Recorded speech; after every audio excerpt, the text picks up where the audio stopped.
दोस्तों नमस्कार, आपका स्वागत है शशांक सर विद केमिस्ट्री में। जरा 10th के हिंदी मीडियम और इंग्लिश मीडियम के बच्चे जरा ध्यान दें। इसमें हम लोगों ने कल जिक्र किया था कि किसी भी कैटायन और एनायन को लेकर के फार्मूला को कैसे बना सकते हैं। किसी केमिकल फार्मूला को अगर हम बनाना चाहते हैं तो केमिकल फार्मूला को बनाने के लिए सबसे बड़ी चीज है कि आपके पास एक कैटायन और एक एनायन होना चाहिए, जिसमें कि कुछ कैटायन के नाम हमने बताए थे। जैसे कल हमने जिक्र किया था आप लोगों ने से Cu+, इसको क्यूप्रस कहा जाता है। एक बताया था हमने Cu+2, इसको क्यूप्री कहा जाता है। और ये भी हमने आपसे कहा था कि जहां पर बैलेंसी कम हो जाती है, यानी जहां पर आपका बैलेंसी देखिए दोनों के कंपैरिजन में क्या है, कम है, इसका मतलब जहां पर बैलेंसी कम होगी उसे अस कहा जाएगा, और जहां पर बैलेंसी ज्यादा होगी उसे क्या कहा जाता है, इक कहा जाता है। और बैलेंसी कहां होती है, किसी भी एलिमेंट के आउटर सेल में। कहां होती है, आउटर सेल में। इसका मतलब सोडियम का एटॉमिक नंबर 11 है, इलेक्ट्रॉनिक कॉन्फ़िगरेशन करिए 281 आएगा, जाहिर सी बात है। ये न्यूक्लियस हुआ, ये हुआ, ये लास्ट सेल कहां पर है, यहां पर। अब देखिए यहां पर जो मौजूद है इसी को हम लोग क्या बोलेंगे, बैलेंसी बोलेंगे। तो सीधी सी बात है कि अगर हम किसी भी केमिकल फार्मूला को बनाना चाहते हैं तो सबसे पहले हम जरा ध्यान दें कि उसका कैटायन और एनायन के ऊपर बैलेंसी क्या है, और कुछ नहीं करना है, उठा करके दोनों को कनेक्ट कर देना है। जरा एग्जांपल के तौर पे लेता हूं मैं। Cu+2 को क्यूप्री कहा जाता है, Cu+ को ध्यान से सुनिएगा, क्यूप्रस। और Sn+2 को बोलते हैं स्टेनस, और Sn+4 को क्या बोला जाता है, स्टैनिक। इनको लेकर के कंपाउंड हम लोग बना लेते हैं। अब जरा मैं नेगेटिव आयन की तरफ आता हूं। ये तो आपके पॉजिटिव आयन होगा जिनको कैटायन कहा जाता है, हिंदी मीडियम ध्यान रखिएगा, धनायन और ऋणायन। दूसरी चीज, केमिकल फार्मूला बनाना है। जाहिर सी बात है कि अगर आप देखते होंगे जैसे सोडियम कार्बोनेट लिखा है तो आपको पता होना चाहिए कि सोडियम कार्बोनेट में प्लस में कौन है और माइनस में कौन है। सीधी सी बात है, दिख रहा है सामने, सोडियम हमेशा प्लस में होता है। सोडियम एक रिएक्टिव एलिमेंट होता है, सबसे मोर रिएक्टिव एलिमेंट पाया जाता है, याद रखिएगा। लेकिन इसकी जो रिएक्टिविटी होती है वो सीजियम से कम होती है। कंपैरिजन टू सीजियम अगर देखेंगे तो इसकी रिएक्टिविटी थोड़ी सी लो हो जाती है, लेकिन सोडियम फिर भी बहुत रिएक्टिव एलिमेंट होता है, जो कि वाटर के साथ रिएक्शन के sodium react with the water that gives the hydrogen gas, तुरंत हाइड्रोजन गैस को बाहर करता है। उसका रीजन ये है कि रिएक्टिविटी क्या होती है, इसकी ज्यादा होती है। अब जरा हम देखें इस पर सोडियम कार्बोनेट के ऊपर, सोडियम के ऊपर प्लस है, कार्बोनेट के ऊपर होता है -2। अब जरा देखिए Na2CO3 बना हुआ है कि नहीं बना हुआ है। सिंपल सी बात है, मैंने एक एग्जांपल लिया नेगेटिव की तरफ, CO3-2 को ही ले लेता हूं मैं। दूसरा ले लिया मैंने SO4-2 जिसको सल्फेट कहा जाता है। NO3- रख दिया, हमने कल बताया था नाइट्रेट कहा जाता है। NO2- को नाइट्राइट कहा जाता है।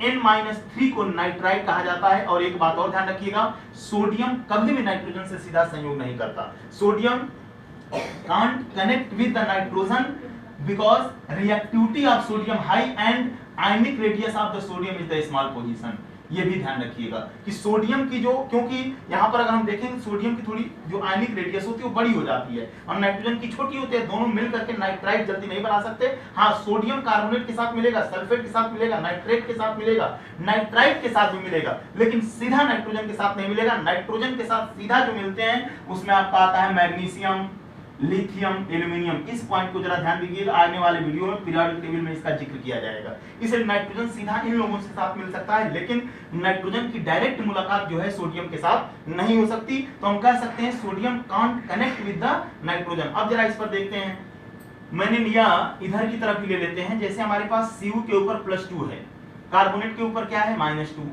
इसकी बैलेंसी इधर फिट करो, इसकी बैलेंसी इधर फिट कर दो। जैसे ही बैलेंसी फिट करोगे जाहिर सी बात है +2 है -2 है, दोनों कट जाएंगे, क्या बन जाएगा, CuCO3। सिंपल रूप से तैयार तो हो गया कॉपर कार्बोनेट आपके पास। यानी मेरे कहने का मतलब यह है कि कभी भी अगर हम फार्मूला को बनाना चाहते हैं तो सबसे पहले एक प्लस वाले को ले लें और दूसरा किसको ले लें, माइनस वाले को। माइनस वाले की बैलेंसी को प्लस में शिफ्ट करिए, प्लस वाले की बैलेंसी को माइनस में शिफ्ट करिए, फार्मूला बहुत आसानी से तैयार हो जाएगा। और इस कंडीशन पर हम लगभग हजारों फार्मूले इस पर तैयार हो जाएंगे। और दूसरी चीज कि इधर अगर हम बात करें, जैसे मेरे पास है Cu+2 और एक और ले लेता हूं मैं नाइट्रेट। नाइट्रेट के ऊपर जरा ध्यान दीजिएगा, बैलेंसी -1 है। क्योंकि नाइट्रेट की बैलेंसी -1 है तो अपनी बैलेंसी तो लेके आएगा ही। जो जिनके पास अपनी बैलेंसी नहीं होती वो कंपाउंड नहीं बनाते हैं, पॉइंट नोट कर लेना। जिनकी बैलेंसी अपनी नहीं रहेगी, जैसे हीलियम, हीलियम की कोई बैलेंसी नहीं होती, जबकि यूनिवर्स में सबसे ज्यादा पाया जाने वाला एलिमेंट हमारे पास है हाइड्रोजन के बाद। अगर कभी भी पूछा जाए कि यूनिवर्स में पूरे ब्रह्मांड में सबसे ज्यादा एलिमेंट कौन सा होता है हाइड्रोजन का, तो सन के, सूर्य के उच्च ताप का कारण हाइड्रोजन ही है, तो सबसे ज्यादा हाइड्रोजन पाया जाता है। और हाइड्रोजन के बाद हीलियम, हीलियम के बाद नियॉन, इस हीलियम के बाद आएगा आपका ऑक्सीजन, ऑक्सीजन के बाद नियॉन, नियॉन के बाद नाइट्रोजन और छठे नंबर पर कार्बन है, जबकि हम सोचते हैं कि कार्बन सबसे ज्यादा है। छठे नंबर पर कार्बन आता है इनवर्स में, सबसे ऊपर कौन आता है हाइड्रोजन, फिर कौन आता है हीलियम, फिर इसके बाद ऑक्सीजन, फिर नियॉन, फिर नाइट्रोजन, सबसे फिर कम पे आता है ऑक्सीजन। तो इसको जरा ध्यान दीजिएगा। अब Cu+2 है NO3- ये पॉइंटों को नोट करते जाना। Cu+2 और NO3- से तो हम क्या बना सकते हैं, CuNO3 का होल ट्वाइस, क्योंकि बैलेंसी कितनी है इसकी 2 है, बाहर जाएगी। आप देख रहे हैं नाइट्रेट की बैलेंसी कितनी है -1, इसलिए हम क्या बना लेंगे हम फार्मूला CuNO3 का होल ट्वाइस। और याद रखिएगा इसको बोलेंगे, Cu के ऊपर +2 था तो क्या बोलते थे क्यूप्रिक, तो इसका नाम क्या हो जाएगा क्यूप्रिक नाइट्रेट। दोनों को मिला दीजिए, ये प्लस में और ये हो गया आपका माइनस में, दोनों मिलकर के आपस में क्या बनाते हैं, एक कंपाउंड बनाते हैं। और याद रखिएगा जहां पर भी प्लस और माइनस रहेगा बनने वाला कंपाउंड आयनिक हो जाता है।